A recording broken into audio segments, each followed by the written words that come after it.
होतीये. तुमच्या परिप्रेक्ष्यातून पाहायचं झालं तर काय परिणाम होतील या भेटीचे? नाही, आता स्वीकृत सदस्यांच्या संदर्भामध्ये सुद्धा ही भेट असू शकते. कारण राज ठाकरेंचं जे संख्याबळ त्यांना प्राप्त झालंय त्यामध्ये त्यांना काही स्वबळावरती ते मिळेल असं दिसत नाही. त्यामुळे उद्धव ठाकरेंची शिवसेना किंवा एकनाथ शिंदेची जी शिवसेना आहे यांच्याकडूनच त्यांना हे पद मिळालं तर ते मिळू शकतं. खरं तर सर थोडंसं थांबवतेय. ठाकरेंच्या शिवसेनेच्या नेत्या सुषमाताई अंधारे सध्या आपल्यासोबत आहेत.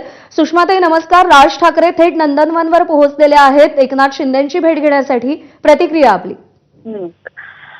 मला म्हणजे एक भेट झाली त्याच्यावर इतकं सगळं काही करण्याची काही गरज नाही. कारण लक्षात घ्या, एकनाथ शिंदे हे माझ्या विरोधी पक्षातले जरी असले तरी ते राज्याचे उपमुख्यमंत्री आहेत आणि राज ठाकरे हे महाराष्ट्र नवनिर्माण सेना या स्वतंत्र पक्षाचे पक्षप्रमुख आहेत.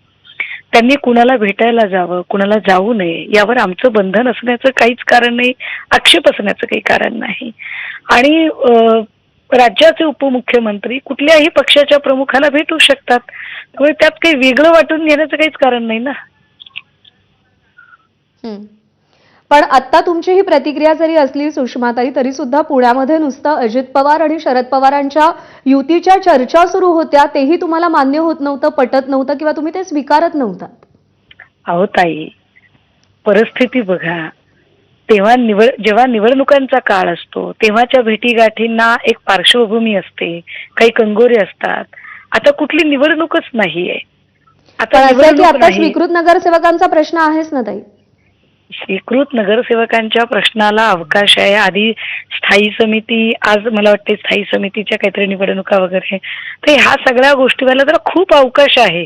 किती अवकाश आहे या गोष्टींसाठी? स्वीकृत नगरसेवकाच्या साठी महाराष्ट्र नवनिर्माण सेनेचे प्रमुख कुठेतरी भेटायला जातील हे पटण्यासारखं नाही.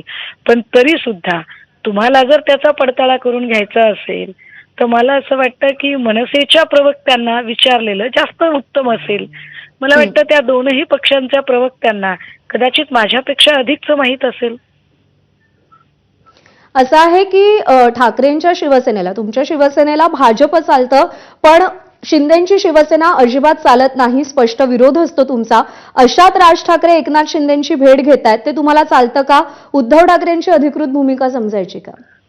राज ठाकरे हे माझ्या पक्षाचे नाहीयेत. मी पहिल्यांदाच म्हटलं ते महाराष्ट्र नवनिर्माण सेना नावाच्या पण काही युती आहे, दोन्ही भावांची युती आहे, मित्र आहेत, बंधू आहेत आणि किती स्नेह होता ते आम्ही पाहिलं जवळून. फार मला वाटतं आमच्यापेक्षा जास्त आक्षेप तुम्हालाच आहेत बहुतेक.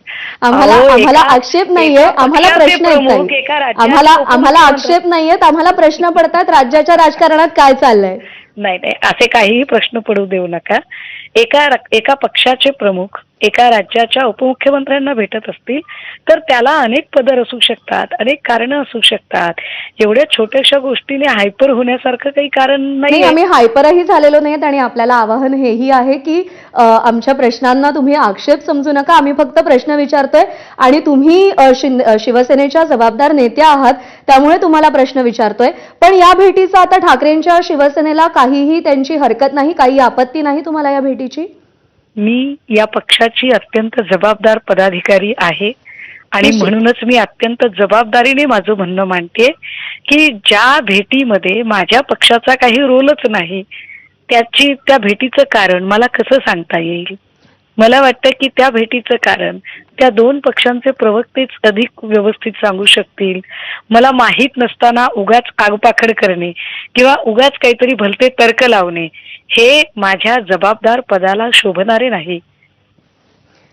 किंवा सुषमाताई, एक शेवटचे 2 प्रश्न विचारते फक्त, की जर या भेटीगाठी अशाच पुढे होत राहिल्या तरी सुद्धा ठाकरे बंधूंच्या युतीवर त्याचा काही परिणाम होणार नाही का? आणि कल्याण डोंबिवलीमध्ये जे झालं त्याचा हा पुढचा अंक आणि यापुढे सुद्धा हे अंक असेच वाढत गेले तर काय भूमिका असेल तुमची? मला असं वाटतं की आपण फार वेगवेगळ्या गोष्टींची सरमिसळ करत आहोत.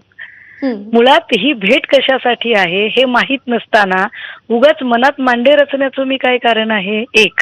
आणि दुसरं असं की ते किती वेळा भेटतात यावर आम्ही बंधन टाकणारे कोण आहोत बरं?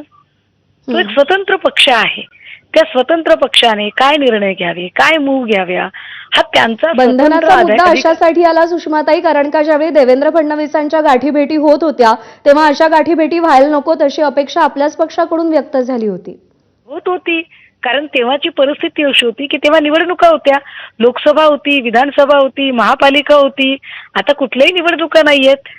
निवडणुकीच्या आधीच्या भेटीगाठीने बऱ्याच वेळेला संभ्रमाची स्थिती निर्माण होत असते.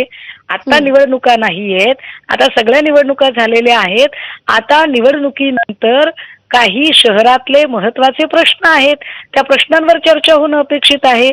मेट्रो मुलुंडची जी दुर्घटना आहे त्या दुर्घटनेमध्ये ज्यांना कॉन्ट्रॅक्ट मिळालं ते कॉन्ट्रॅक्ट आंतरराष्ट्रीय कंपनीला का दिलं गेलं, काय भारतातल्या किंवा महाराष्ट्रातल्या कंपन्या तितक्या क्षमताधारी नव्हत्या का, त्या कंपन्यांकडे ती क्षमता नव्हती का, मग आत्मनिर्भर भारतची तुम्ही जाहिरात का केली, मग आता याला जबाबदार कोणाला धरायचं, असे अनेक प्रश्न असू शकतात. ज्या प्रश्नांच्या अनुषंगाने कदाचित मनसे प्रमुखांनी भेट घेतलेली असेल. जर मनसे प्रमुख या प्रश्नांच्या अनुषंगाने भेट घेतायत तर तुमचाही पक्ष या प्रश्न उचलून भेटी घेणार आहे का? जिथे जिथे राज्याच्या बेटरमेंटचा विषय असतो तिथे तिथे त्या त्या प्रश्नाशी निगडीत असणारे खाते आणि त्या खात्याचे प्रमुख यांना भेटावं लागतं, यांना बोलावं लागतं. तिथे निष्कारण कुठल्याही गोष्टी चिकटवण्याचं काही कारण नाही. प्रत्येक घटनेला स्थलकाल परत्वे त्याचे संदर्भ बदलत जातात. निश्चित. सुषमाताई, आभार आपले. आपण सविस्तर प्रतिक्रिया दिलीत एबीपी माझाला त्यासाठी. आणि यानंतर पुन्हा एकदा जाऊयात संदीप प्रधान सर, राजकीय विश्लेषक सध्या आपल्यासोबत आहेत. सर, आता सुषमाताई जे काही बोलल्या ते सगळं तुम्ही ऐकलं असेल. पुन्हा एकदा तुमची निरीक्षणं काय सांगतायत या सगळ्या संदर्भात?